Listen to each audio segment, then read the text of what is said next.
Lo que corresponde es hablar acerca de las tácticas profesionales para la adherencia terapéutica y la mejora del medio social de pacientes pediátricos con infección por VIH-Sida que tratamos aquí en el instituto.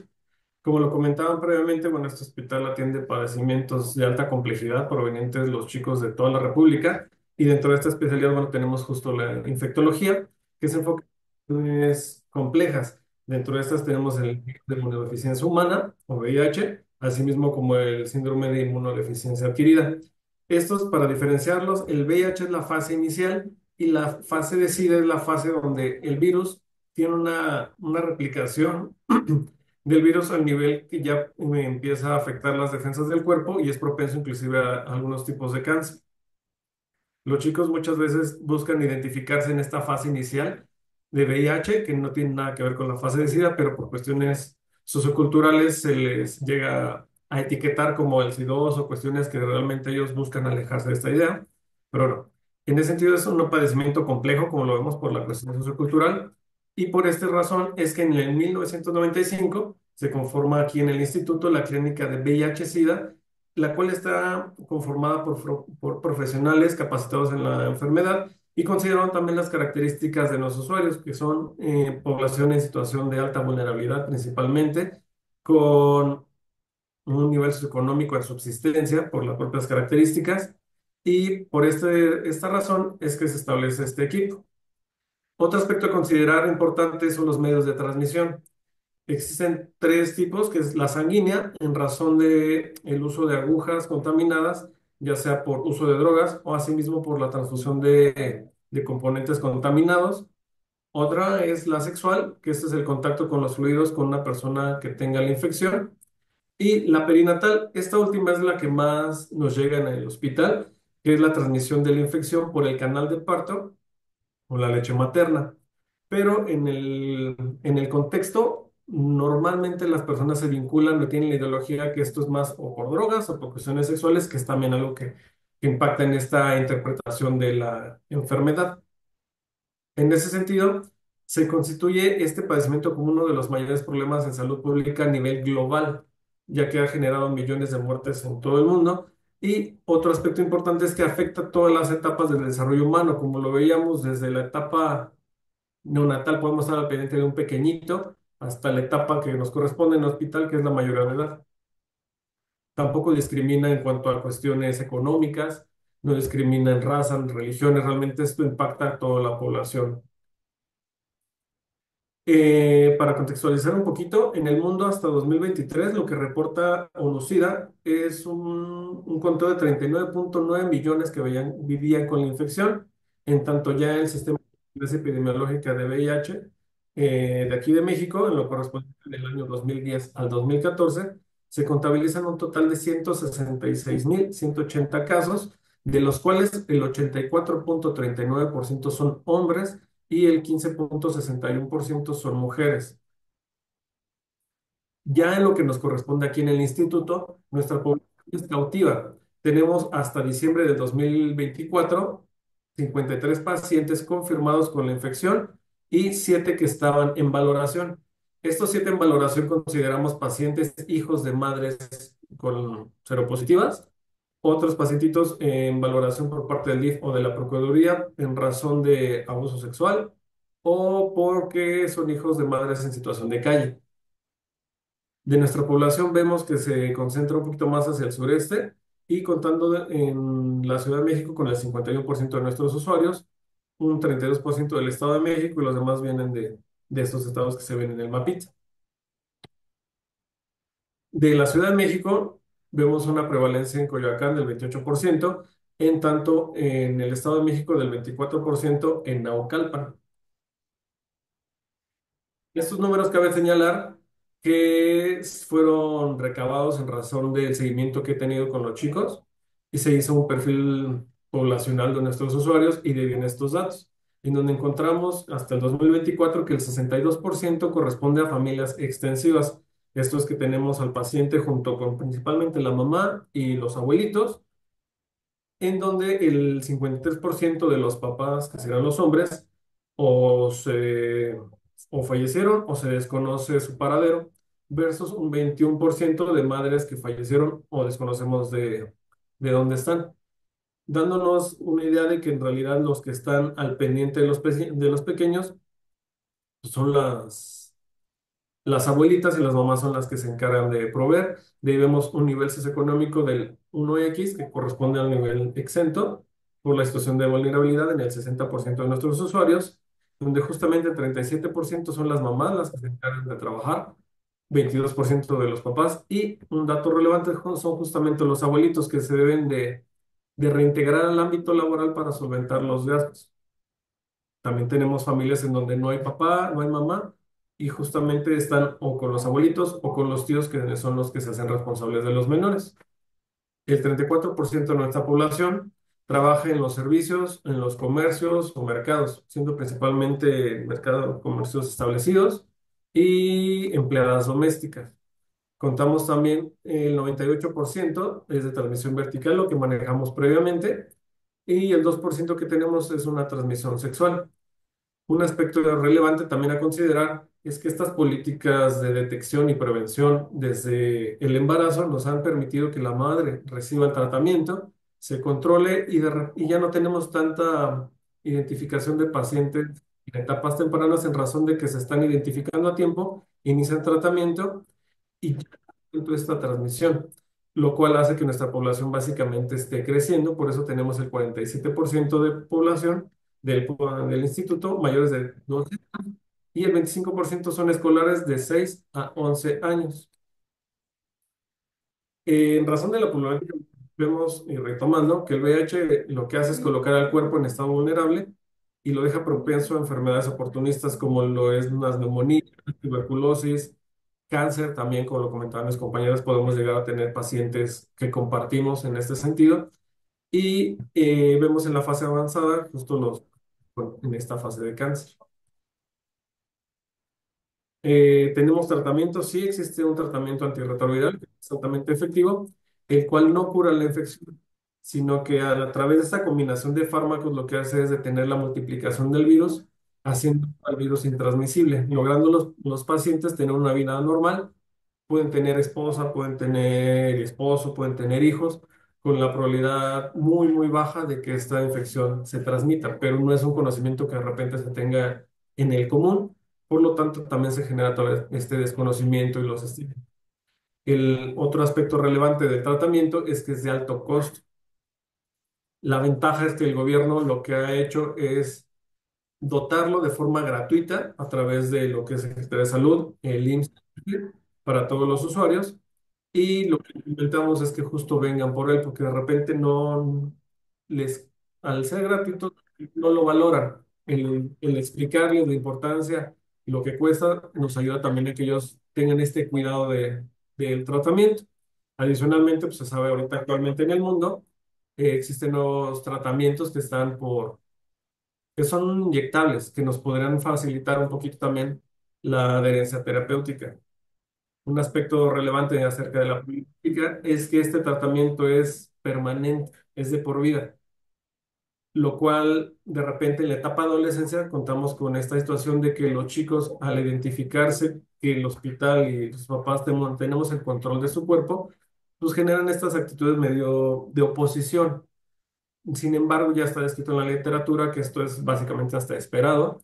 Lo que hacemos es justamente involucrar al paciente en esta etapa informándole ya de su padecimiento, en razón de que en la etapa de escolar y preescolar, pues no tienen como esta malicia de repente del mundo. Entonces, explicarles a partir de los 12 años en promedio, con una valoración por parte de nosotros, los propios comentarios de los papás que ya empiezan a preguntar, la valoración por parte del equipo de salud mental, que nos digan que el paciente puede comprender la enfermedad es cuando les explicamos, hacemos partícipes en una sesión.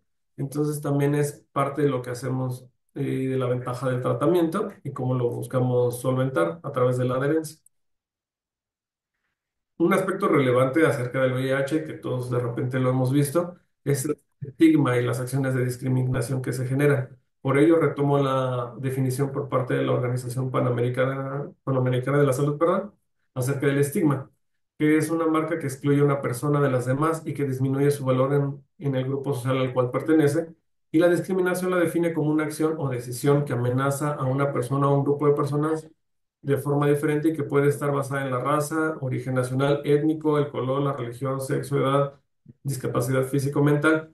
Entonces, estos son los temores principales que tienen los pacientes, el que esta información sea develada, porque se generan estas acciones de violencia, inclusive considerando lo que veíamos de que vienen de distintas zonas de la República, que es lo que debemos estar considerando. Ante este diagnóstico vemos todos los juicios, la vinculación a conductas inmorales, la sexualidad y la vinculación de repente con homosexualidad, con promiscuidad, con cosas que no tienen nada que ver, pero es esta interpretación que se genera por parte de la población, lo cual genera acciones de violencia, que tenemos lamentablemente situaciones complejas con los chicos, por lo cual tratamos de ser cuidadosos con esta información y que ellos también comprendan su derecho de confidencialidad. Asimismo, bueno, la idea equívoca de muerte, que de repente se llega a creer que porque te cae la sangre ya te contagiaste, bueno, ya te lo transmitieron, o cuestiones que no tienen nada que ver, pero de repente el común es discriminar, violentar, a investigar, que es lo que en COVID veíamos. Primero te agrego y después investigo. Para estas cuestiones que vemos tan complejas del diagnóstico, se estableció esta clínica, que llamamos en el instituto la clínica de diagnóstico conocido, y en los diagnósticos que reportan los médicos no se expone como VIH o SIDA, se expone como diagnóstico conocido a fin de cuidar esta información, la sensibilidad que pueda generar tanto en los pacientes del mismo entorno, dígase hospitalización o consulta externa, o inclusive del propio equipo médico, que puedan tener sus propios juicios, bueno, el equipo de salud, que pueda tener también sus juicios de valor al respecto de la enfermedad.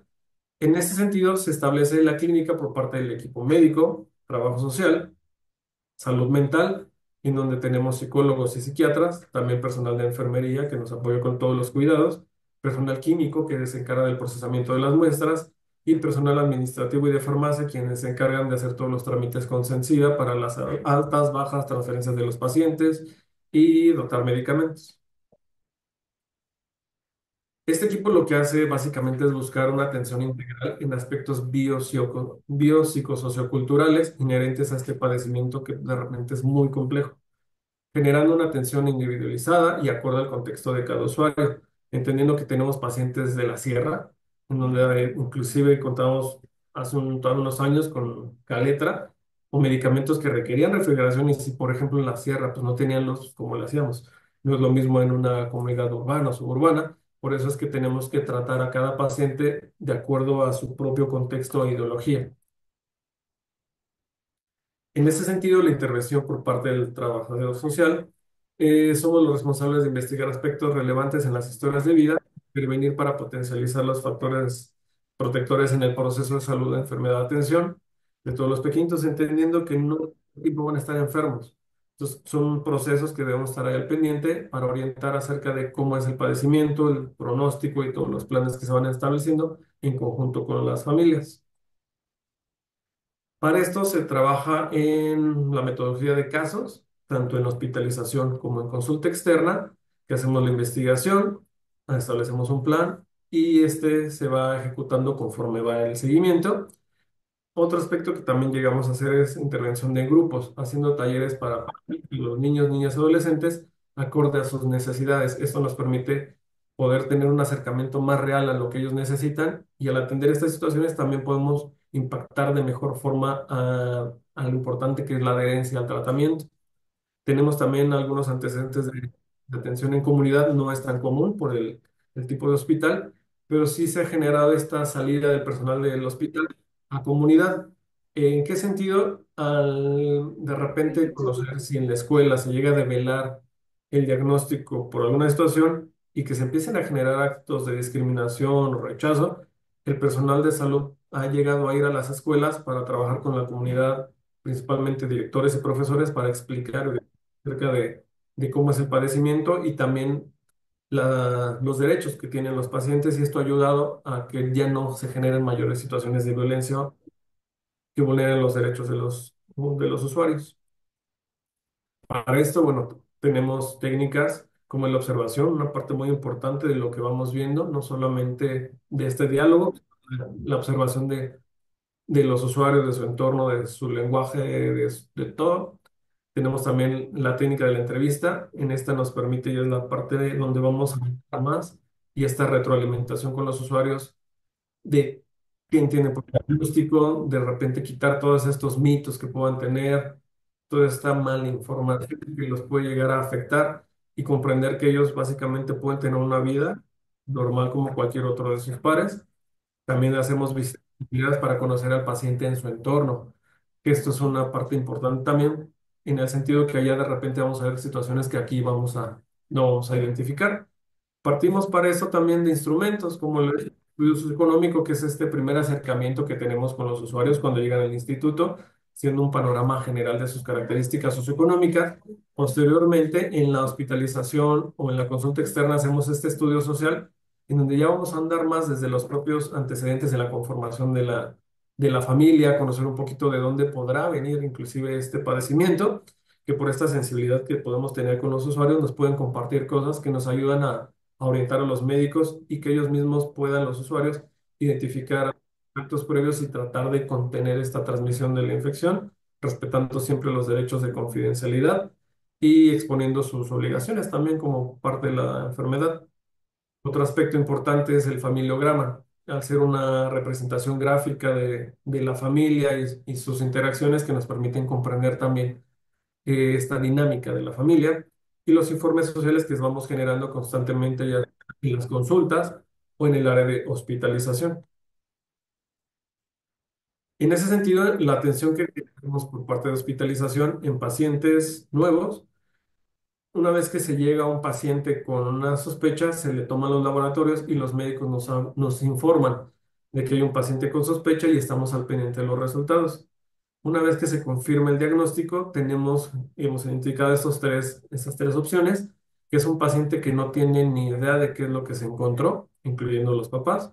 Entonces ahí tenemos que ser como muy cuidadosos acerca de la información, que saben, un poquito de los antecedentes y el médico hará como todo el diagnóstico.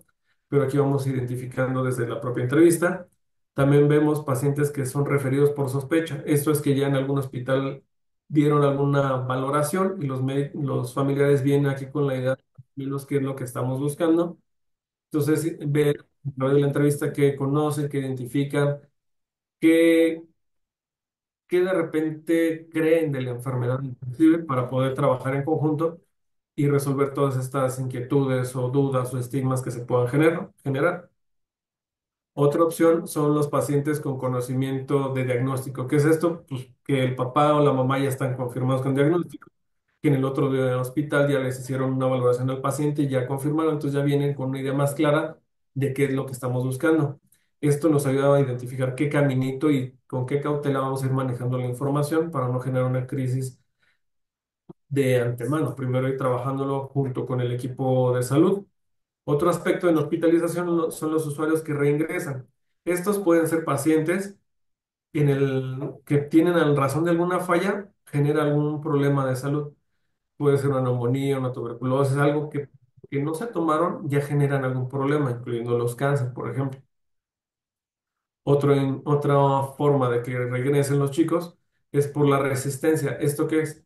Si el paciente no se toma el medicamento conforme a lo que indican los médicos, el virus es capaz de aprender de alguna forma cómo funciona el tratamiento y ya pierde la efectividad. Entonces, al ver que el paciente no mejora su carga viral, a pesar de que ellos informan que se lo toman bien, es que sospechan que ya hay una resistencia. Entonces, se tienen que reingresar aquí a hospitalización para hacer laboratorio. De ahí tenemos que, de alguna forma, volver a hacer esta intervención para sensibilizar de la importancia que tiene la toma del medicamento y favorecer este pronóstico de una vida igual a sus compañeros, a sus pares. Otra forma de reingreso es que el paciente presente otro padecimiento, que es esto, que se cayó de la escuela, se fracturó, que una apendicitis, que son diagnósticos que no tienen nada que ver con el padecimiento base, pero también reingresan. Entonces también estamos ahí al pendiente y aprovechamos siempre para fomentar la adherencia terapéutica. Ahora, nuestra atención por consulta externa, que es la prevalencia, generalmente tenemos más pacientes en seguimiento por consulta que hospitalizados. Vamos a hacer esta búsqueda de pacientes, ya sea porque no vinieron a una consulta o realmente pacientes que ya abandonaron el tratamiento. Entonces ya tenemos que hacer este rastreo desde medios, visitas domiciliarias, trabajar en conjunto con el DIF para la búsqueda del paciente. Y aquí vamos viendo cómo se van vinculando inclusive estos propios elementos, la búsqueda del paciente con las visitas domiciliarias, la actualización de estos medios de contacto, porque también los usuarios de repente no tienen un teléfono en casa, se manejan más con WhatsApp, por ejemplo. Entonces esto facilita también que tengamos este vínculo más cercano a los usuarios. Otro aspecto es la intervención por consulta externa. Esto es que los pacientes tienen que venir trimestralmente a sus consultas médicas. En esta consulta está presente el trabajo social, dándole este seguimiento a la dinámica. Asimismo, les ayuda a los pacientes, a los familiares, a esta sensación de seguimiento, de continuidad, que no es uno, de repente es otro, es otro, es otro, sino que ven al personal de trabajo, es el que está ahí al pendiente, que conoce su situación, que no estamos preguntando de nuevo, bueno, ¿cómo se llama? Sino, bueno, ¿qué pasó aquí? ¿Cómo está con esta estrategia? ¿Cómo están avanzando en esta adherencia? Y también es importante recalcar que los hacemos partícipes a los papás, en el sentido de que les hacemos saber y sentir que no solamente estamos viendo números, sino que estamos viendo que esta adherencia al tratamiento es también por este esfuerzo que están haciendo ellos, este esfuerzo de los propios chicos, lo que nos ayuda a que ellos se sientan partícipes de su propio cuidado de la salud, fomentando también esta adherencia al tratamiento al sentirse parte de. Otro aspecto Ah, es el seguimiento estrecho a las necesidades. Como les comentaba, vienen trimestralmente a la consulta, pero vienen mes a mes por su tratamiento. Entonces, si alguno de mis compañeros identifica alguna problemática, de inmediato me comentan para estar al pendiente de la situación y ver cuál es la necesidad que están presentando, permitiendo una atención oportuna en las situaciones de los chicos y fomentar esta adherencia, porque estamos ahí al pendiente constantemente de lo que se está presentando y generando esta sensación de continuidad y de apoyo, que nos ayuda mucho a que los que más buscan la realidad de los usuarios de repente es a trabajo social, porque estamos muy al pendiente de ellos. Otro aspecto importante a considerar es la notificación de diagnóstico. Esto, de acuerdo a de la literatura, es un punto crucial en todos los usuarios, ya que se les hace partícipes de su diagnóstico, como les comentaba previamente, ya que en la adolescencia es donde más generan estas acciones de oposición, de no querer tomar el medicamento, pero de alguna forma sabemos que va a pasar eso.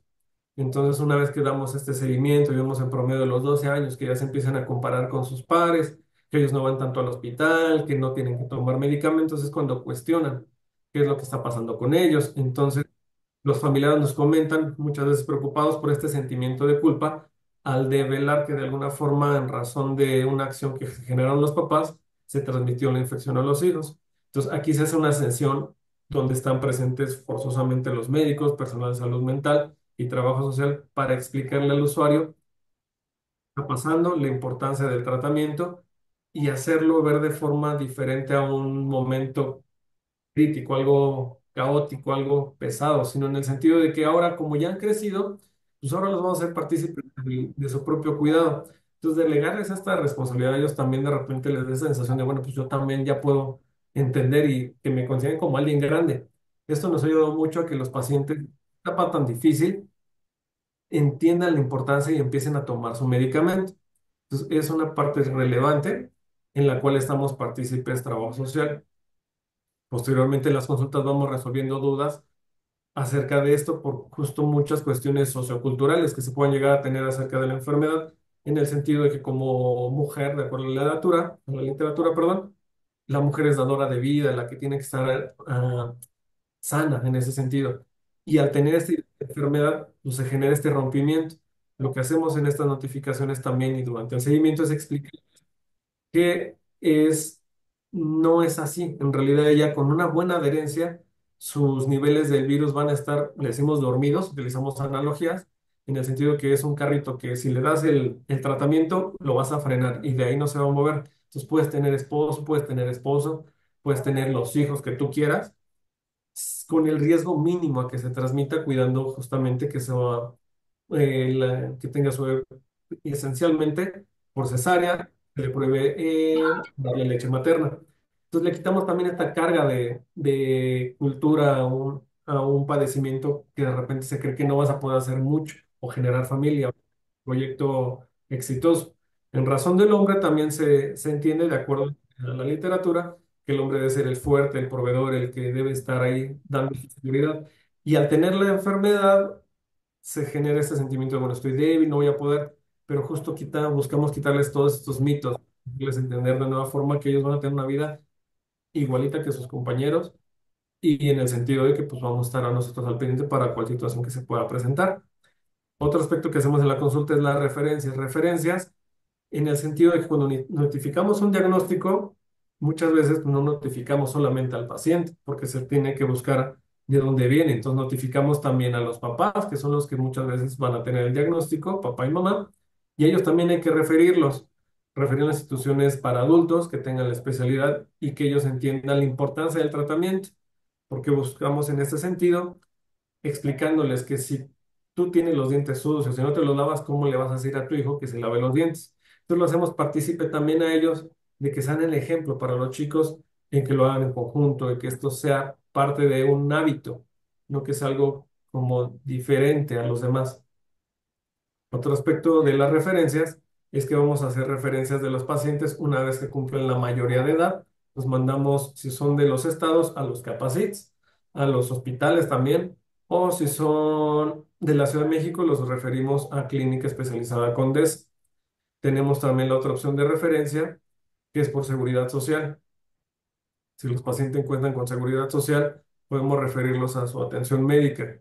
En lo que comentaba previamente con los padecimientos de cáncer, en ese sentido, si cuentan con seguro facultativo, si les conviene, los podemos mandar y ellos les dotan de su tratamiento. O muchas de las veces, como han estado toda su vida aquí los usuarios, buscan su baja temporal del seguro facultativo y nosotros podemos continuar sin mayor eventualidad. Otra situación de la referencia es que podemos referirlos por cuestiones sociales. Esto es, si vienen de Veracruz, de Chiapas, de Oaxaca, y ya no tienen la capacidad para venir, se les apertura libremente que podemos hacer la referencia al centro de atención que más les convenga para facilitar la adherencia al tratamiento. Hacemos también en otro rubro las gestiones sociales intra y extra domiciliarias, extra institucionales, perdón, buscando en ese sentido también que los propios papás y responsables se entiendan como capaces de generar esta autogestión. Tenemos la experiencia con algunos papás, en especial con una abuelita, que al identificar a su nieta con el diagnóstico, ella empezó a acercarse a los grupos LGBTIQ+, y empezó a generar estos vínculos y está haciendo actualmente una fundación para los chicos. Entonces, ellos que se entiendan capaces de generar sus propias respuestas y que nosotros también estamos ahí pendiente. Inclusive hay otras abuelitas que ya se acercan más fácil al DIF, empiezan a generar otros apoyos. Entonces, de repente ya no estamos tanto dándoles. Ya ellos solamente se empiezan a soltar y han logrado capacidad de autogestión. Los estudios sociales, como los comentaba, es relevante al ser un paciente que va a estar prácticamente toda su etapa desde que nace hasta que es adulto. Tenemos que estar actualizando estos estudios sociales por la dinámica que tienen las familias. Las vistas domiciliares, como los comentaba previamente, y las convivencias en el INP.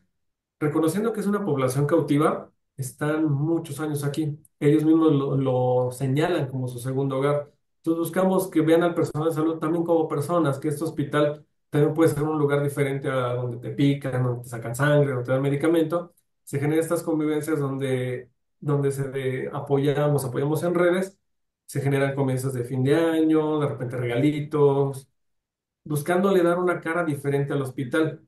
Entonces, es parte de lo que también hacemos estas gestiones con los usuarios y lo comentaba previamente, la actualización de los medios de contacto para facilitar el seguimiento a los pequeños. Durante todo este seguimiento, bueno, vamos orientando constantemente acerca de este proceso de salud de enfermedad, proceso de salud de enfermedad de atención, sus derechos, considerando que también en esta etapa de adolescencia, como lo vimos previamente, y en un contexto tan sexualizado como el que tenemos, tan violento, de repente ellos también tienen estas necesidades, hacerles saber que justamente tienen derecho a la sexualidad, pero una sexualidad segura. Ellos deben de procurarse tomar su medicamento como obligación y usar métodos de barrera para disminuir esta posibilidad desde un embarazo a una infección, haciéndoles ver también que no son ellos los que van a infectar al mundo, sino que también hay personas que les pueden transmitir otra infección que ellos no tienen. Entonces, también quitándoles esta cara que puedan generar, digo yo, ojo, no eres tú, es realmente el contexto lo que también te puede generar algo diferente. Buscamos también hacer que los chicos se apropien de esta enfermedad como una condición de vida y no una problemática que esta enfermedad es el eje, que solamente son VIH y que de ahí no van a salir. Buscamos que ellos entiendan, como cualquier otro chico, como cualquier otra chica, que tienen toda la capacidad de generar un proyecto de vida exitoso, que pueden tener una vida igualita que cualquier alguien más, con cualquier persona, con la necesidad que ellos tienen que cuidarse como todos nos hacemos, todos nos cuidamos. Hacerles ver que somos un todo y que no solamente son ellos, les ayuda a que también entiendan que tienen este derecho a la protección de su información médica y que no es algo que tengan que estarle diciendo ni al compañero, ni al amigo, ni al compadre, ni nada, solamente a su personal de salud y en su momento a la pareja con quien vayan a compartir su vida por el derecho que también tienen a ellos saber. Entonces, esto nos ha ayudado mucho a que los pacientes tengan un buen pronóstico, que salgan de aquí, que tengan una carrera, que tengan familia, que tengan hijos en la infección y es algo que nos ha ayudado mucho a tratar de alguna forma, que esto no rebase la situación y que ellos puedan contener la infección en ellos mismos. Durante la prevención también buscamos la generación de estas redes de apoyo que los vamos a encontrar en su realidad social y que son necesarias para el logro de los objetivos que ellos deseen, ya sea que quieran estudiar en la universidad, que quieran estudiar un oficio, entonces no le estamos como dictando qué es lo que tienen que hacer. Bueno, ¿tú qué necesitas? ¿Qué necesitas hacer para llegar ahí? Principalmente tomar tu medicamento, continuar con estas acciones de capacitarte, de estudiar, para que ellos vean que sí se puede.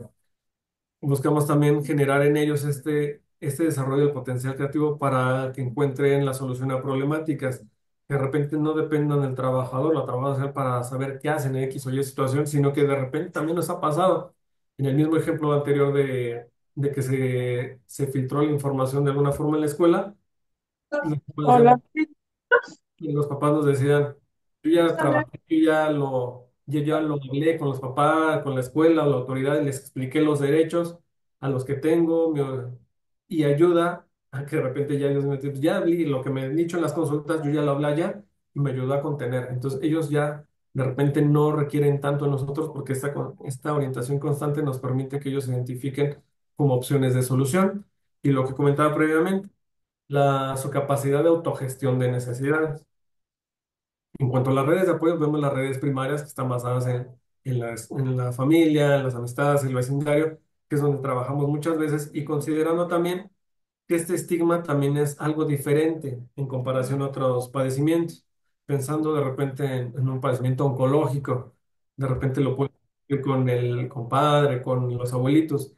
No sé, VIH no es así, porque los propios abuelitos nos han comentado, no quiero que sepa el tío, que sepa la comadre, porque me van a violentar, me van a insultar, me van a decir cosas. Y es el abuelito el que está al pendiente del chico, pues tenemos todo este miedo al que lo van a ver. Entonces, aquí estas redes de apoyo primaria son muy limitadas en razón del temor que genera este padecimiento y desde la propia comunidad, porque nos han comentado también las abuelitas de repente que en sus comunidades hasta discriminan a personas con diabetes porque piensan que se pegan. Entonces de repente, pues yo entiendo que la diabetes no es así, pero en su comunidad de repente así lo creen. Entonces cuidamos mucho lo que nos comentan los cuidadores a fin de no exponer situaciones que les puedan generar una crisis, tanto aquí o en su comunidad. En cuanto a las redes secundarias, vemos que cuentan los usuarios con el instituto, Capacits, como les comentaba, que estos son los centros especializados de la República donde los referimos, Condesa, que es de la ciudad, el voluntariado del instituto para algunas situaciones de medicamentos, un Bolivia para Todos nos ha ayudado con medicamentos, con las reuniones. Domus Alipio y Ser Humano son fundaciones que son albergues para pacientes con este diagnóstico. La peculiaridad de Domus Alipio es que es un albergue donde están los papás con los pacientes en este albergue hasta que ellos lo necesiten. Y Ser Humano es un albergue para solamente los usuarios, que son los pacientes, donde tienen también su personal de trabajo social, enfermería, médico, enfermera, que están al pendiente de ellos. Casa de la Sal también es un apoyo muy relevante que ha estado acompañándonos en el instituto por muchos años, que nos apoya en las sesiones de seguimiento en el ámbito psicológico.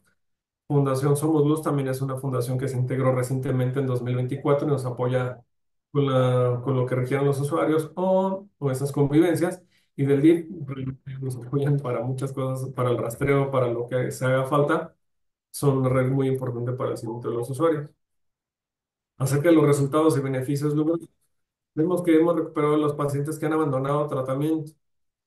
Esos son pequeñitos que de repente, en razón de esta investigación, se sensibilizan la importancia, el pronóstico que tienen con una buena adherencia y han continuado con nosotros. Hemos mejorado la adherencia terapéutica de nuestros chicos, asimismo de los papás, como les explicaba ellos, al ser un ejemplo, pues nos ayuda a que entiendan la importancia que tiene la adherencia terapéutica. Y otro aspecto importante es la consolidación del trabajador social en este proceso de atención a pacientes, porque mucho de lo que de repente se genera es esta parte sociocultural por la interpretación del diagnóstico. Entonces, el trabajador social se ha consolidado como un elemento indispensable en esta clínica. Se ha generado también promociones de acciones de prevención para evitar para la transmisión de la infección desde los propios usuarios, orientándoles acerca justo de sus obligaciones y sus derechos. Durante este acompañamiento se resuelven dudas acerca de aspectos socioculturales de la enfermedad y que van a ir ligadas durante todo el proceso de desarrollo, desde que no son las mismas dudas de un paciente escolar, del adolescente o el que ya está por ser adulto. Y en ese sentido, el padecimiento con conocimiento de sus derechos y obligaciones, como lo comentaba previamente. Esto ha permitido también la potencialización de recursos personales a los usuarios para el logro de sus objetivos, como lo comentábamos, y la visualización de un proyecto de vida equitativo a sus pares y la mejora de hábitos saludables a los usuarios en el sentido de que parte de lo que genera el efecto secundario del tratamiento antirretroviral es un incremento en colesterol, triglicéridos. Entonces, lo que buscamos es que ellos entiendan la importancia de comer de forma saludable en un contexto que le decimos la realidad es que el mexicano pues comemos mal. Entonces de repente ir a algún lugar, a una reunión donde tú te cuidas, pues eres como el raro. Pero que entiendan que no es que ellos lo hagan mal, sino que en realidad el contexto es lo que pues, básicamente todos garnacha, taquitos, todo esto. Y buscamos que ellos entiendan la importancia de tener esta alimentación y hábitos saludables. Hemos hecho también la referencia de los pacientes a hospitales especializados, así como los papás, y la gestión de convivencia con los usuarios.